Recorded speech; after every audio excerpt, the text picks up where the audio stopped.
The wind moved through the abandoned valley like a whisper remembering a distant war. Dry leaves skittered across the cracked ground as if trying to escape the silence that had settled over the place. The afternoon sun hung low, spreading a fading orange light that made the empty military outpost look even lonelier. Once, soldiers had trained here. Now, only a thin trail of dust marked the path of a single woman walking with careful, measured steps. Her name was Alina Ward, a volunteer medic who had spent years helping people in conflict zones. She carried no weapon, only a worn-out medical backpack, a water flask, and a stubborn determination that had guided her through more disasters than she could count. She had come here searching for an injured civilian reported by a local villager, someone who had supposedly been left behind when the area was evacuated. She didn't know if the report was true, but she didn't ignore cries for help.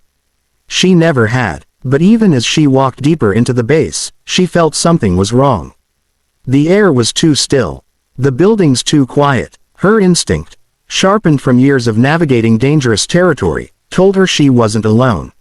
She kept walking, not out of confidence, but because turning back might draw more attention. Her boots crunched softly over broken gravel as she approached the remains of a communication room, its roof half collapsed, wires dangling like dry vines. She stepped inside, calling out with a calm voice meant to ease the fear of anyone hiding. "I'm here to help. If someone is injured, I can." A sound cut her off. Boots. Not one pair. 4. Before she could turn fully, shadows moved at the doorway. 4 uniformed soldiers stepped inside, spreading out to block her path. Their faces were stern but not wild, controlled but not kind. These weren't regular patrol troops.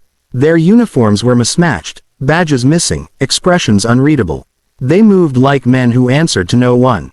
Alina froze, her heartbeat rising but her face steady.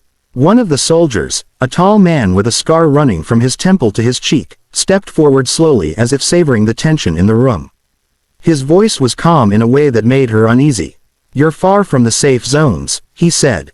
"Doctors aren't supposed to be here." "I'm a medic," she replied, her tone soft but firm. "Someone reported an injured civilian." "There are no civilians here," another soldier said from the right.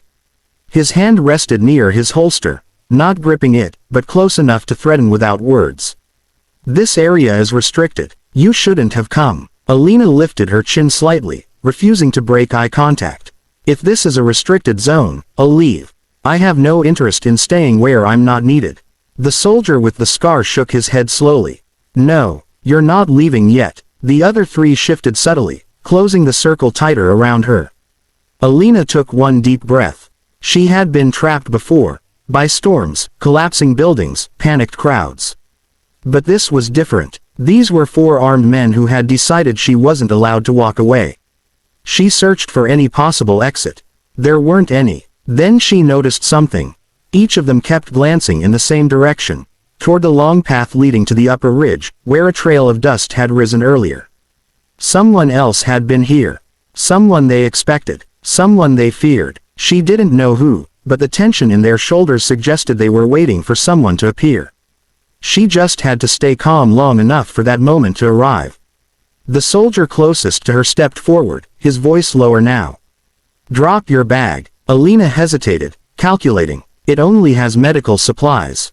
"Drop it," he repeated, sharper this time. She lowered the backpack slowly. The moment it touched the floor, one of the soldiers kicked it aside and emptied its contents. Bandages, a stethoscope, gloves, saline, nothing threatening. But they searched anyway, as though certain she was hiding something important. They didn't realize the only dangerous thing here wasn't in her bag. It was approaching them. It was approaching fast. Half a mile away, boots hit the ground in a steady, powerful rhythm. A man ran across the valley with the endurance of someone who had trained his entire life for moments like this. His breath was controlled, his movements efficient. His name was Logan Hale, though most knew him only by one title. Former U.S. Navy SEAL. He had been tracking these soldiers for days, not because they were his enemies, but because they had gone rogue and had taken control of abandoned military sites to use for illegal operations. Intelligence had warned that a civilian medic had unknowingly walked into the zone. Logan didn't wait for backup. He never did when a life was at risk. He ran faster. Inside the communication room, Alina tried to keep her voice steady. "If you let me leave, I won't report anything. I'm just here to treat the injured. We know who you are, medic," the scarred soldier said quietly. "And we know who's coming." Alina's heart skipped. So they weren't just blocking her, they were using her. Bait. A sudden gust of wind blew dust across the doorway. The man with the scar turned sharply to look outside, whispering something under his breath. The other soldiers straightened. Whatever they were waiting for had arrived. A long shadow stretched into the room. And then he appeared. Logan Hale stepped into view. Not running now, just walking with the calm, controlled presence of someone who had already assessed every detail before stepping inside. He wore tactical gear, dust covering his shoulders, and his sharp eyes met Alina's for a single moment, long enough to assure her she wasn't alone anymore. The four soldiers reacted instantly, weapons drawn, stance ready. But Logan didn't flinch. He stood tall and still, his posture relaxed but his eyes unwavering. "Let her go," he said, voice steady as steel. The scarred soldier smirked. "We thought it would take you longer." "You were sloppy," Logan answered. "Leaving tracks everywhere. Anyone could have followed you." The scarred man tensed, pride bruised. Alina stepped back slowly, positioning herself behind a broken console. She didn't know Logan, but the room shifted the moment he arrived, like the balance of danger had tilted away from her. "You're outnumbered," one of the soldiers said. Logan's answer was simple. "No." The air held still for a heartbeat. Then everything happened fast, but not chaotic. Logan moved with the controlled precision of someone who didn't need violence to intimidate. He stayed in place, using nothing but posture and presence to create pressure. The soldiers tried to reposition, but he cut off each movement with his voice, sharp and measured. "You step left, you take yourself out of cover," Logan warned one. "You raise that weapon 2 inches, you expose your shoulder," he told another. Every analysis was accurate. Their confidence began to crack. Logan didn't attack. He didn't need to. He used their own tension against them, closing the psychological distance in a way only elite operators understood. Within seconds, the soldiers were no longer acting like hunters. They were acting like men who had just realized the storm they had walked into. The scarred man exhaled through his teeth. "You think you can intimidate your way out of this? You're already intimidated," Logan replied quietly. Silence. Dust drifted down from the ceiling as if the building itself held its breath. The soldier on the right finally cracked. His hand shook, not visibly, but enough for Logan to notice. "Put the weapons down," Logan said. No shouting, no threats, just a command carried by absolute certainty. The scarred soldier clenched his jaw. "We don't take orders from you anymore." "You never stopped," Logan answered. "You just pretended you did." That line hit them harder than a punch. The man on the far left lowered his weapon first, not fully, just enough to show doubt. The soldier beside him followed a moment later, his grip loosening. The scarred leader glared but saw the shift happening under his command. Logan stepped forward once, just once. That was all it took. The scarred soldier finally dropped his weapon.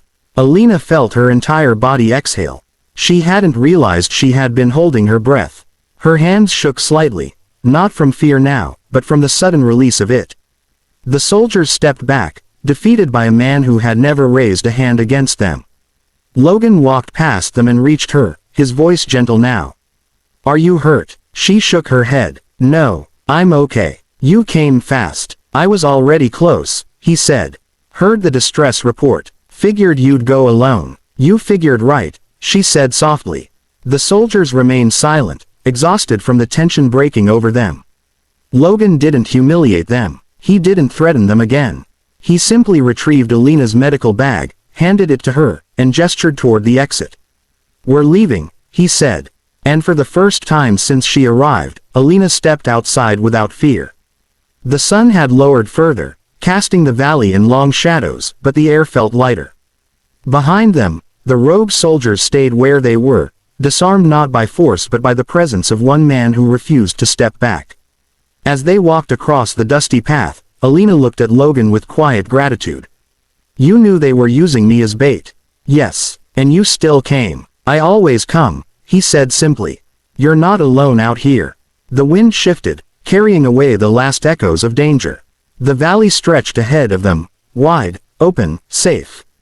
Alina walked beside him, steady and unafraid now. Because 52 seconds had changed everything.